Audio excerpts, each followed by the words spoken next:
நான் சொல்லிட்டேன். நான் எனக்கு சந்தேகம் என்னன்னா, கடந்த நாடாளுமன்ற தேர்தலுக்கு முன்பும் இதே முடிவு தான் சொன்னார் அவர்.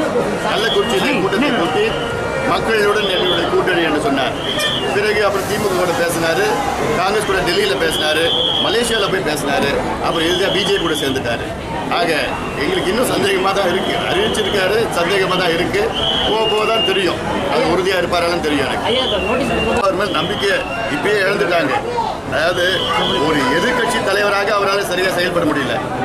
எதிர்கட்சி என்றால் தமிழ்நாட்டிலே மிகப்பெரிய ஒரு பதவி, அது அரசியல் சாசன கான்ஸ்டியூஷன் போஸ்ட். அது 5 ஆண்டு காலத்திலே ஒரு எதிர்கட்சி தலைவராக சட்டமன்றத்தில் ஏதாவது ஒரு முறை பேசியிருக்கிறாரா?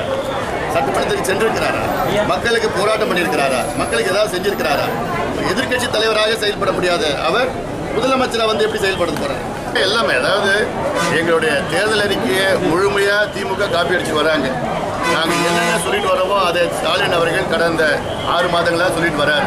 நாங்கள் முதல்ல சொன்னோம் மதுவை ஒழிப்போம் என்று சொன்னோம். ஸ்டாலினும் மதுவை ஒழிப்போம் சொன்னார்.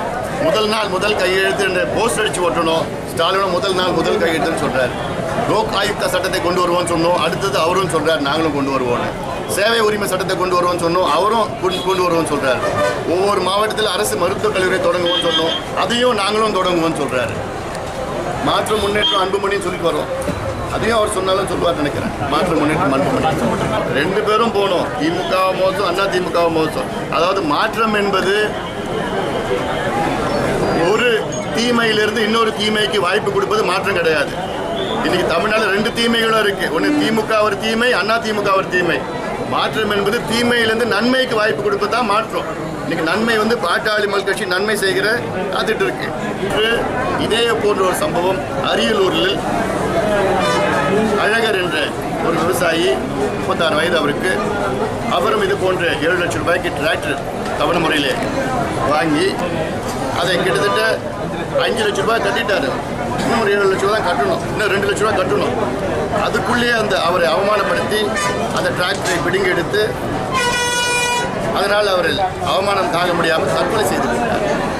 எவ்வளோ வேதனையான ஒரு செயல்! இதை வன்மையாக நாங்கள் கண்டிக்கின்றோம். இந்த அணுகுமுறை சரியில்லாத ஒரு அணுகுமுறை. இதில் யார் யார் காரணமோ, அது வங்கி அதிகாரிகளோ காரணமோ, அது உடனடியாக இருந்த அத்தனை அதிகாரிகளும் உடனடியாக பணி நீக்கம் செய்யணும். அது மட்டுமல்ல, அவர்கள் மீது கடுமையான நடவடிக்கை எடுக்கணும். அந்த இறந்த விவசாயிகளுக்கு அரசாங்கம் 25 லட்சம் ரூபாய் நஷ்டீடு கொடுக்கணும். அந்த குடும்பத்துக்கு நஷ்டீடு கொடுக்கணும். அந்த குடும்பத்துக்கு எங்களுடைய அனுதாபங்களை இந்த நேரத்தில் நாங்கள் தெரிவித்துக் கொள்கிறோம். இந்த சம்பவம் தொடரக்கூடாது. இது போன்ற சம்பவங்கள் தொடரக்கூடாது. கடந்த 5 ஆண்டு காலத்தில் தமிழ்நாட்டில் மட்டும் 2450 விவசாயிகள் தற்கொலை செய்திருக்கிறார்கள். கடன் தொல்லையால் தமிழ்நாட்டில் மட்டும் நடக்கிறது.